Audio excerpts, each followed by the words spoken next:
When I first came here, I worked in the administration building, and when I first arrived, I knew almost nothing about what was going on around me. So I had the skills to do my job, but learning the environment was quite a challenge. And when I was promoted to this position, by that time I'd been here for 3 years. So I'm pretty proud of the knowledge that I've amassed and how that knowledge is now able to benefit our organization. Our crews are going out doing sometimes what could be dangerous work, and so safety, the health and safety of our crews is critical. Also safety with regard to the water and the power that we provide. We want to provide a safe product for our customers. And the communities that are around us. We work together very closely with those communities to ensure that it's safe for the communities and that the way that we operate is also safe for ourselves. We are charged with being stewards of the community.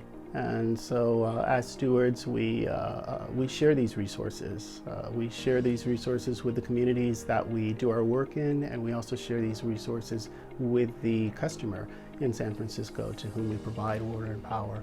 So it really is a collaboration, and it's very exciting to be a part of all of that and being able to take care of these resources and continuing to make them available for people 100 years from now. My name is Lloyd Weaver. I'm a 7219 maintenance scheduler.